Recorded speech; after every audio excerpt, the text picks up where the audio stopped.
Okay, here comes my kind of loosey-goosey boots on the ground review of Pak Chong with a lot of help from Davo.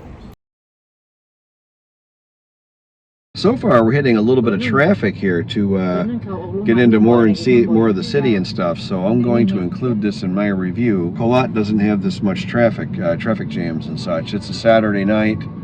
Shouldn't be that crazy, I wouldn't think, but all the people are here because they know Davo's in town. That's it, they're all here to see Davo. Just having our dinner at Ribs Man in Pak Chong. It's pretty nice. I had a Wagyu burger. Ate most of that, waiting on my meatball nachos. And got a live band right there, live band. Just chilling. Davo. Okay, hot beer house with Davo. We crushed it at Ribs Man. We had high alcohol content beer, very good food. They had a killer dessert menu, but it was cool earlier and it got hot, which is weird, but it did. So we're going to this place and we're going for the air conditioning this time, right? Yes. All right, there. Muscle shirt. Yeah, why not? I don't know if this is a muscle shirt. Maybe it is. I don't know what the hell this is. But I am here at the Adore Hotel. Instead of me panning the camera around like an idiot, which I'm good at. I'll do a little walk around and I'll throw it in here. But it's Sunday morning. Having some mediocre coffee while I wait for my the breakfast to fully open. And we spent all day yesterday here in Pak Chong, me, Fawn, Davo and I. And it was great. We had a great time. I always have a good time in Pak Chong. I'm going to say right now, I feel that we have not yet cracked the code of Pak Chong. We did, at my insistence, Fawn was less thrilled, but you know, it's you know, we all did things we wanted to do yesterday, but Davo and I really wanted to see the city, quote unquote, of Pak Chong. And it's a big, long, divided highway strip, and then the city goes back in a little bit on each side. And we, you know, this could just be bias from both me and Davo that we really like Korat and the more circular layout of Korat versus this long linear city thing. But none of it really, maybe we didn't get to the right spots or something, I don't know, but there's a little bit of video in the I shot last night of the traffic and that we were in a kind of a traffic jam, and it was not anywhere near any kind of rush hour, and it was a Saturday. So Korat generally doesn't have that. It's generally very easy to get around in Korat, where we had to kind of wait through a slog of cars and you know, kind of, you know, wade our way through all that for a while to get anywhere. And it was a little less fun, obviously. And weather-wise, it is cooler here, but I wouldn't say drastically. I wouldn't say that. You know, do your own weather analysis. I'm not going to make this a weather channel. I'm not going to try and compare humidity and temperature readings. And you can't. You can't because of this whole phenomena of microclimate. Any one little spot could be different enough it would mean something to you. Again, where I'm at, Nansung in general, northeastern Korat in general, isn't as hot as other places. There's a little bit of a cool spot there, slightly. It doesn't show up on the weather maps. I don't know why.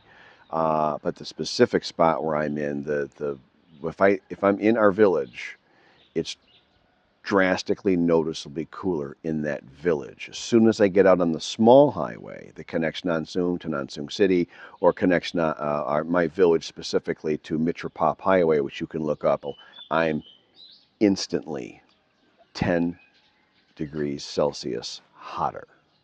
That's a huge difference. Anyway, so Pak Chong and the weather, there you go. Yes, it's a little cooler. Yes, you'll notice it. Hasn't seemed as drastic as I expected, but there has been some impending, there's been some thunder, but no rain, so probably a little more humidity than normal. So you got to do your own work. Anyway, so enough about that. It's incredibly expensive here. I couldn't tell you to live here versus Korat, but it would be an amount more that you would absolutely notice and need to be prepared for. My guess would be it's 50% more expensive to live here than Korat. And that's probably, it could be double. These are definitely. I don't think Pak Chong. Here's a good way to say it. I would be very surprised to learn that Pak Chong is even 1% less expensive than Bangkok. And most of the people that live out here have nice places out here. They work or have a business in Bangkok, and this is the wealthy hangout spot for those in Bangkok. In fact, you'll see it in the video. By pure coincidence, Fawn was saying somewhere around here is the estate for the guy that owns CP Foods, all the cheese hot dogs at the and all that kind of stuff, sandwiches and things at the 7-Elevens. And that's the most bonkers estate I've ever seen in my life. That must be 100 million US.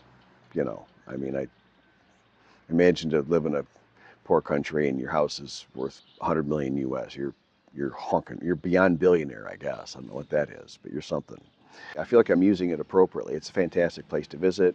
I think I might have snapped a couple of snapshots. I'll try and put them at the end or something, but make a slideshow or something. But we went at Ribsman Restaurant, which was very good. And then tonight we're going to Midwinter Restaurant. I don't know if it's called Midwinter anything. I'm not sure. But that's a 1 Michelin star restaurant owned by the same people that own Ribsman. Ribsman was very good. Service was very good. Left him a big tip. I did the conversion. It was a $6.50 tip, and I got like Wise and everything from both our servers, and they were super, super happy. I meant to leave it more than that. I did it in baht, obviously, and I think it was 300 baht or something, and whatever. But so much for my big tipping. I meant to do better than that. Anyway, there's a nice pool here. This is the Adore, Adoor hotel, and very nice. Like villa style little rooms and things, and then pool and pretty grounds. And it's well located. It's really close to all the nice restaurants and things around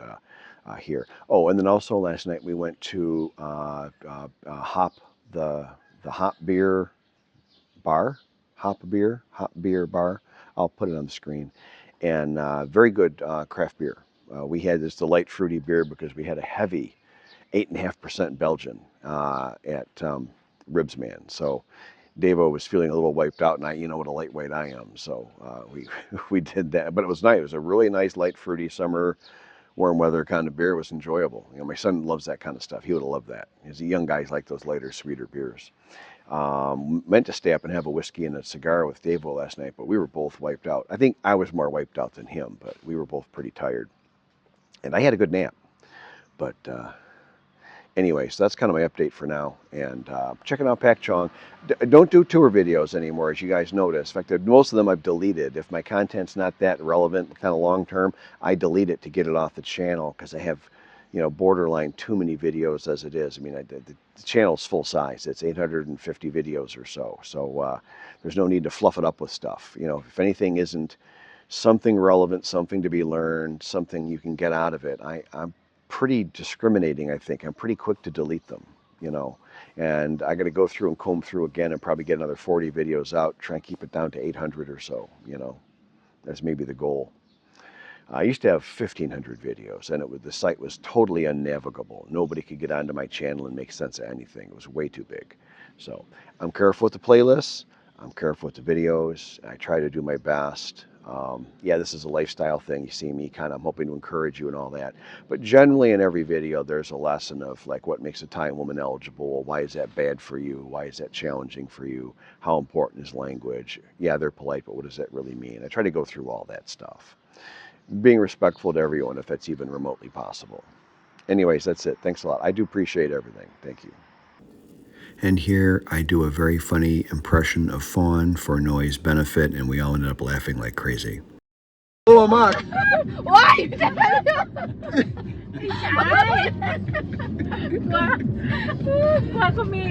Hey, just joking and laughing in the car, driving around a little bit. This kind of overlook thing is what you'll see here in Pak Chong. It's pretty. It's pretty, and this stop here is real typical. It's very nice, not to understate it. It's very nice. Got these winding roads through this national park here in Pak Chong, pretty typical. And then this overlook here is also, there's lots of these. They're all very nice. Quite the view. On the road, no take photo me. No? อันนี้ on the road Kung siway makwato noon. ตกลงว่าอันที่ฉันเคยถ่ายนี่ไม่ได้ Korat, mai. Rujak Leo. เชื่อเลย Davo doing the limo thing. At this church we've been wanting to go to, so we're checking that out. And then we're in another one of these sort of Italian village kind of things. It's a whole theme in this area, Pak Chong. And there's a bakery across the street, you never know. And then some of the Italian style buildings back there. And we've been driving through this for the last, gee whiz, half hour. So then after this we're going to some kind of really fancy, really pretty restaurant or something. So kind of interesting. I've never seen anything quite like this. It's like a little fake village. A lot of the stores are only, 8 feet or so deep. Some have some things in them, some don't. It's clearly intended to be very pretty and very, I think, invoking of Italian architecture again, which is what we've been driving through for quite a while. There's a beautiful church back there. I got some photos up, but I didn't want to take video in there. It didn't seem respectful, but this is interesting. I don't know if this is a tourist thing or if this is maybe, I think, more for supporting of the megabuck, ultra high-end neighborhood that's a part of all this. The homes here are running in the 10 to 50 million baht. I did not misspeak. Price range. So they're running right around, give or take, $1 million US, which is an awful lot of money for a home in Thailand. Here we are going through. These homes are start at 12 million baht each. No, those are townhouses. Those are separate entryways. Holy crap! That's a lot of money for not a lot of house. That's rather shocking, honestly. I just went on by and I'm getting kind of a vibe of those Chinese cities where they don't have any people. Kensington Hall. Yeah, I don't, Yeah, this is just really strange for that kind of money. These buildings they're dirty too. If you look close in the video, they're dirty and a lot of settling cracks, which are normal, but those also take years to happen. So this has been these are old. For the real people that live in the area, we're trying to work our way towards a restaurant at the top of a small pointy mountain.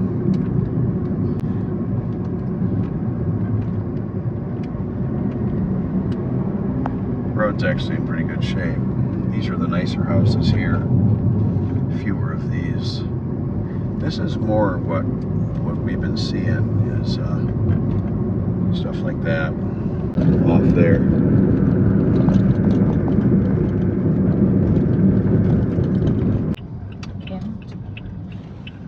จุดหมายของคุณอยู่ทางซ้าย Pretty unusual. We're definitely way into the whole resort stuff. We're out of the real living conditions here.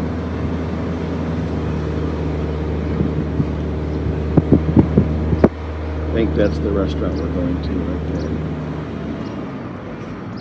We're up at the top of this pointy little hill.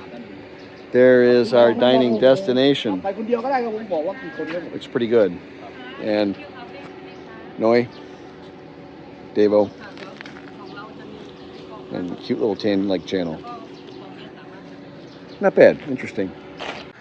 Maybe. You see fun? She goes.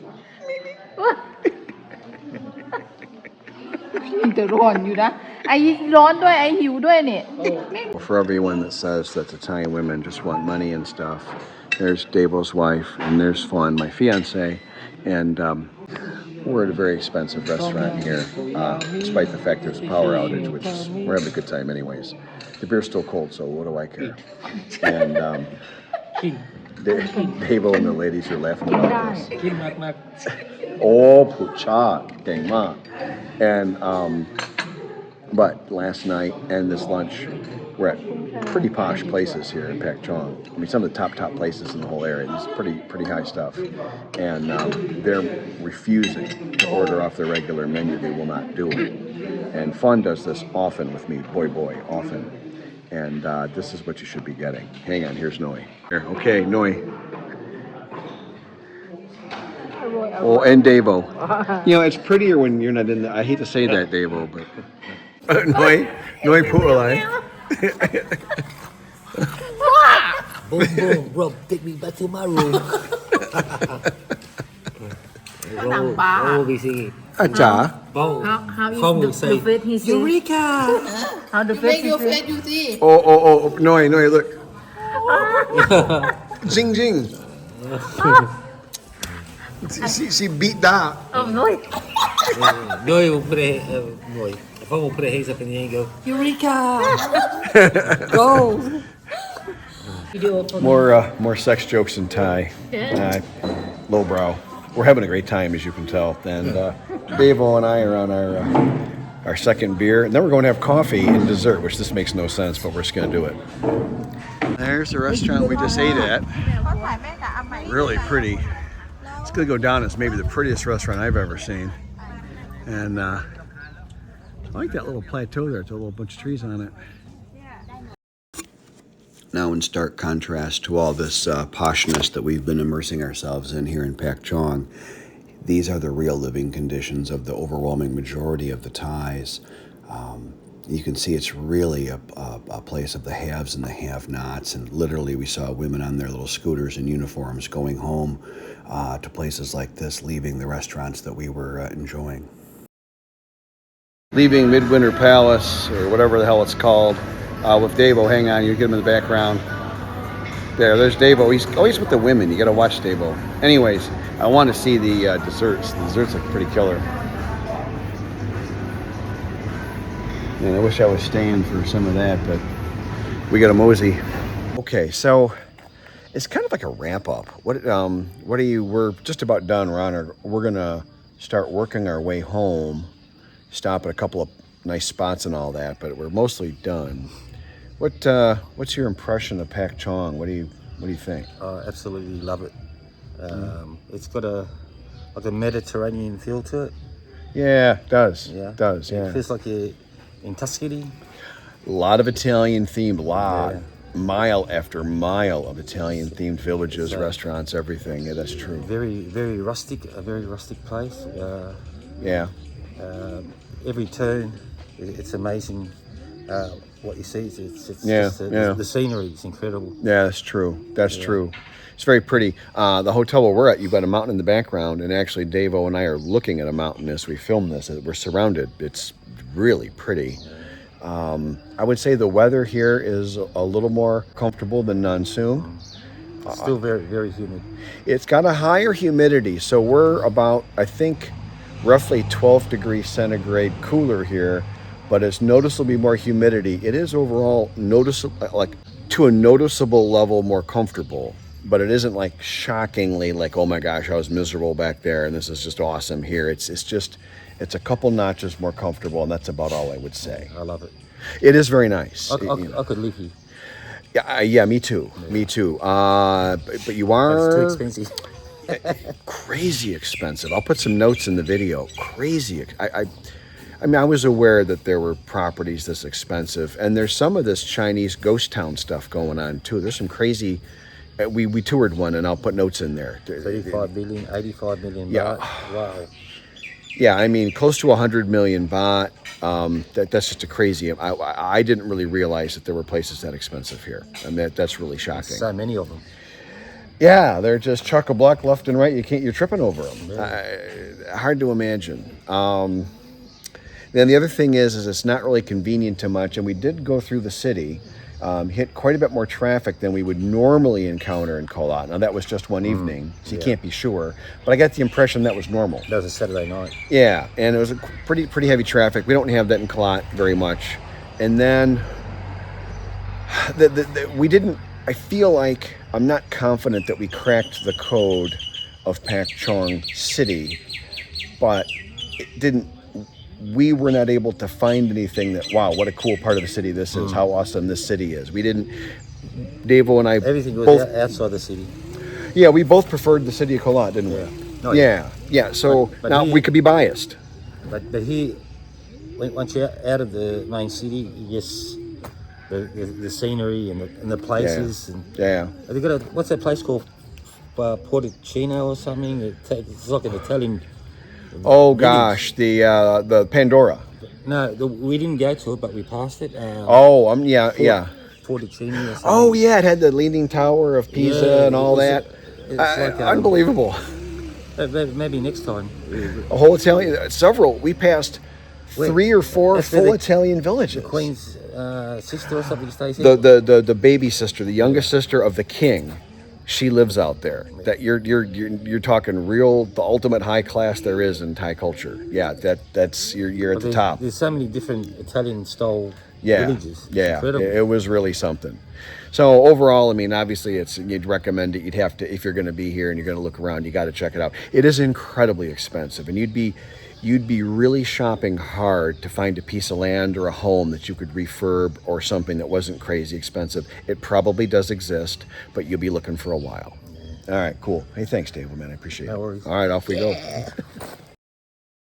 And here we were just leaving our hotel and beginning our journey home. And I'm just including a little bit of this footage here to show you kind of the general secondary roads, all the little common country roads, and the roadside villages, homes, and small shops and things that people use to survive. I find this local color really quite interesting. And if you go to explore Pak Chong, this is what you'll just see mile after mile, very, very frequently. On our way home, Davo sneaking up on us. Got to watch out for Davo. And obviously we're taking the cave tour. Watch your head. Just including a very short clip here, but you get the idea. In Pak Chong, there is a big cave tour. You can look it up. This is the big one. It took us about 20 minutes to go through, and it was kind of interesting and a nice, useful stop to stretch our legs. So, typical a roadside attraction in Thailand. Traveling in Thailand, I always do water management. I've got my free bottle of water from the hotel, half drank already. I got a bottle they gave me at the gas station when I bought half a tank of gas. And I just got a cold yogurt tea, something 0 calorie, kind of tasty, kind of fun because it's ice cold. But you got to always be thinking about hydrating. There's a temple here somewhere. There it is. Rods. It's hard to see, I'll tell you. There. Very pretty. I think this is the first temple I went on tour with Fawn and her family with, and I am a totally different person than when I was here last time, let me say. Not done recovering yet, but man, this has been productive. This really kind of brings it back. Here to have found Davo's lost pizza from last night. Eureka! And I'm going to screw him over. I'm not going to give him any. Hell with Davo. Order last night. APT you. We went to a Michelin star restaurant in Pak Chong, and they never ordered the pizza that we ordered, and they confirmed that they ordered, and then they never did it. And then they argued with us about it. They said, "You never ordered it." And I'm like, "What?" It was for a Michelin star restaurant. It was pretty freaking crazy. I ordered it, and then Rob ordered it again in Thai. Yeah. So Yeah. No, it was a crazy story. You can't make this shit up. I mean, I was kind of thinking that there was like all this unexplored Pak Chong, like we'd see this or that, and it seems like Fawn's kind of really already showed me all the really cool parts, you know, and that's, I mean, it's great. I definitely 100% want to keep going there at least once a year. But in terms of, for me, is there so many unexplored great restaurants that I need to keep going like a lot? It kind of looks like no. As you point out, there's a lot of cafes. Okay, here's a quick little slideshow. Just some shots of Fawn at the hotel. Travels. There's that restaurant and some of the roadside stops we made and such. It was a lot of fun, and you know, me and Davo being idiots, everybody had a good time. Pak Chong is always a good time. Thinking there weren't any dragonflies in Thailand, and I guess I was wrong. I kind of like the red Hulk. They've got the green Hulk too, though. My name is Rob, and thank you for supporting my YouTube channel. I meant every word I just said with respect.